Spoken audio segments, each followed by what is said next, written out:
Hi, thank you for watching Sealclops Book Reviews. Today I'm going to be doing a bit of a longer review as I am going to be reviewing the Rook and Ronin series as well as the spin-offs that take place afterwards, all written by J.A. Huss. I listened to all of these via audiobooks while out and about working. Enjoy! Rook and Ronin and spin-offs. So the genre and tropes, these are romance, thriller, crime, past trauma, erotica, larger universe, and secrets. And how do the books compare with other books in this genre? They are unique. These books are something else. I don't think I've read a series or multiple series that are quite like these intense books. They have it all and more. And how they match up to my expectations? They were not what I was expecting. They were so much more. Each story expands on a certain character's life and history. New characters were introduced regularly, which worked to enhance the stories rather than overwhelm the plot. J.A. Huss did a great job at weaving an amazing story and universe. The first three books are called Tragic, Manic, and Panic. These are the first three in the Rook and Ronin series, and they can sometimes be combined into one. Plot and theme. Rook Walsh has had a hard life.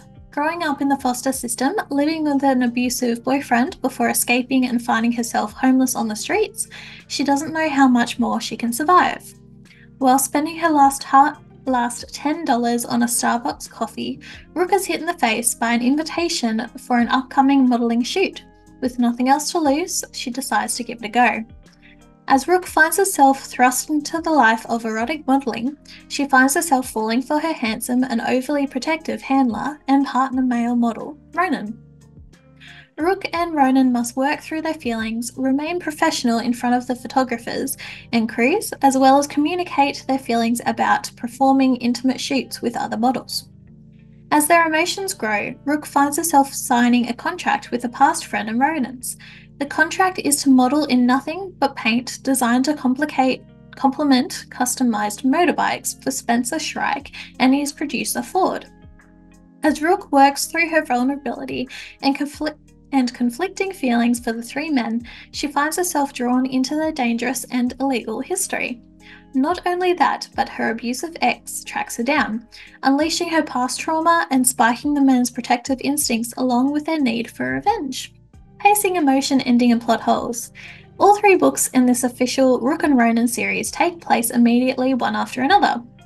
They follow the story of the same characters throughout and can be read as one large book without any confusion. Working the erotic modelling into the storyline, you go through the day as Rook without skipping too much time. There are also many spicy scenes between the main couple throughout, which gives the book more of an erotic feel. The story is not just about modelling and sex.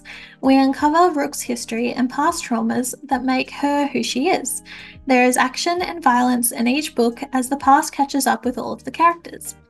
I liked the pacing for all three books. I listened to the audiobooks while driving around for work. The short chapters and speedy plot allowed me to start and stop without missing out on vital parts of the story. Next, we have Ford and Spencer's books.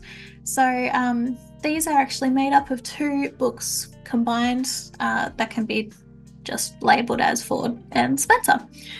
These are the two background characters in the main trilogy. It gives you a bit more of an understanding on their life and gives you not a happily ever after, but closure for these characters as well. So plot and theme. First we have Ford.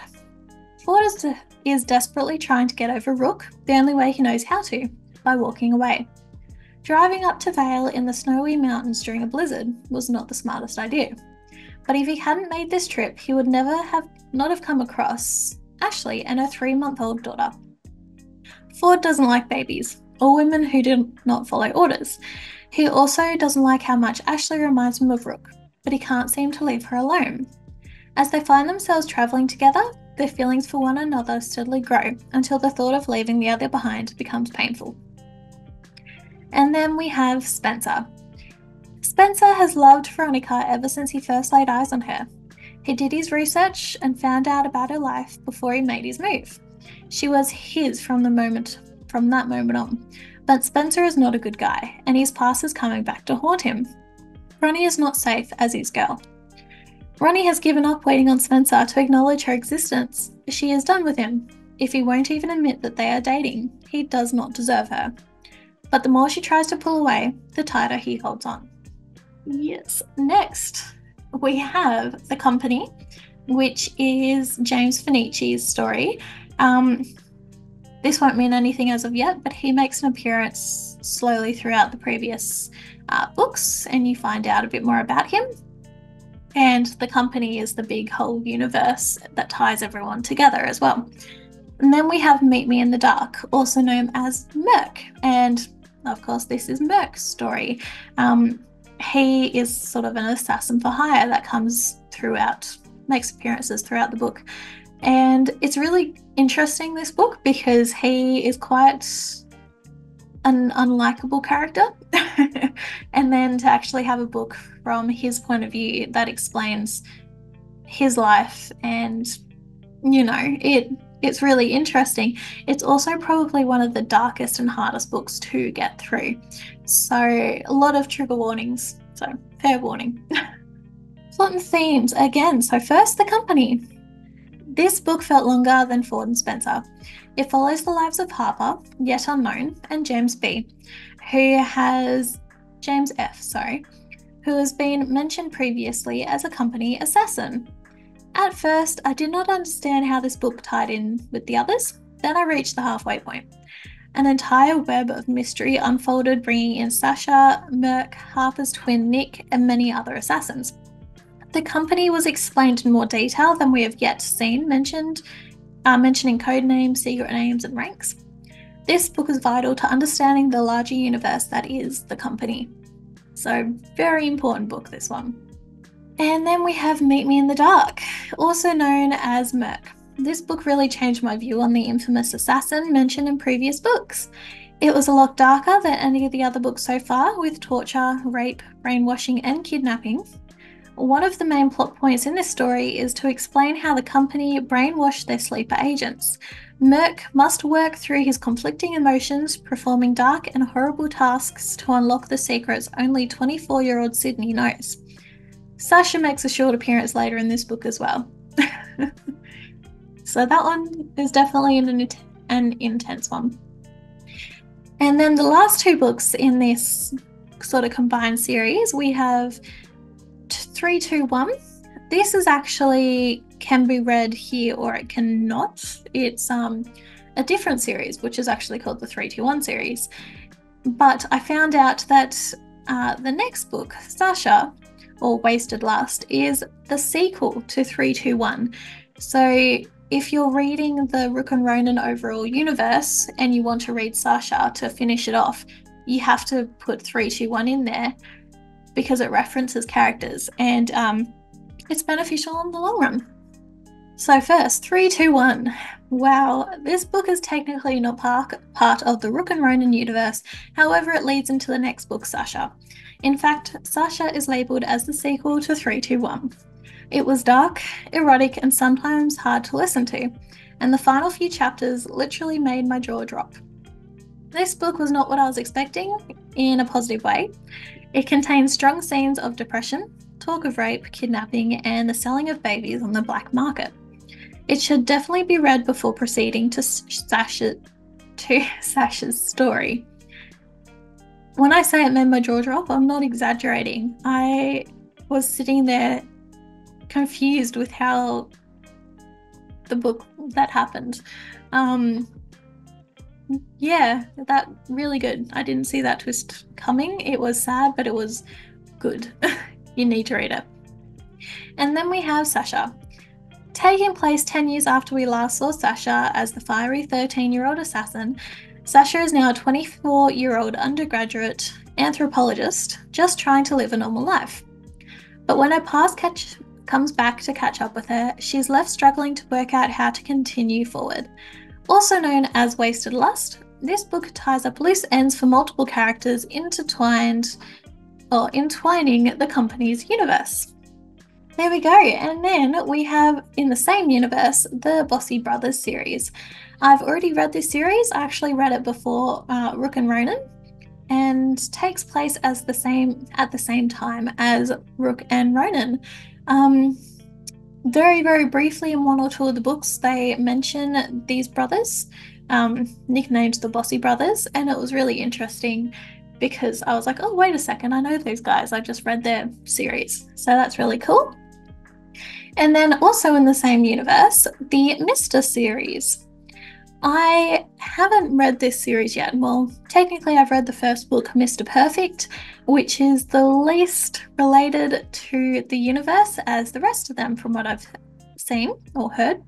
It includes the kids from the Rook and Ronin series. And yes, I have not yet read it. So, one of the main characters in the series, the Rook and Ronin series, their child is called Five, and one of the books is called Mr. Five or just Five, and it's literally his story. So that's really interesting to know that it continues on and it has the kids sort of all grown up. The recommendation. So I liked how the books all intertwined into one large universe. I got a kick out of the appearance of the Vaughan brothers in Tragic. I first met these characters in Alonzo from the Bossy Brothers series I read earlier in the year. The further into the universe you delve, the more messed up everything becomes.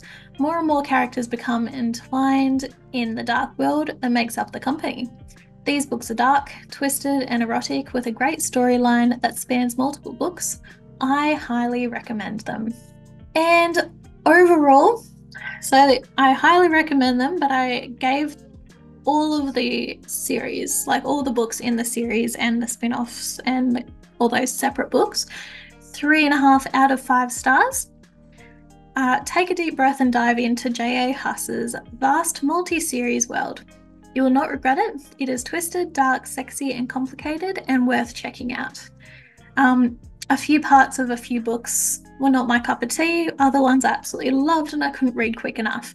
So that's why it's an overall rating of 3.5 out of 5 stars. Definitely worth diving into and giving a go. Just give yourself enough time. There we have it. Thank you for listening to my review on the Rook and Ronin series and all of the spin-off books and sub-series that come along afterwards. I hope you enjoyed, and I hope this convinced you to go out and check them out because they are definitely worth it. But keep in mind that they have triggers, as they are pretty dark and full on. So do not dive into it without really lighthearted. It's not lighthearted. Take a moment before you dive into it. So I'm trying to say. Thank you. Bye.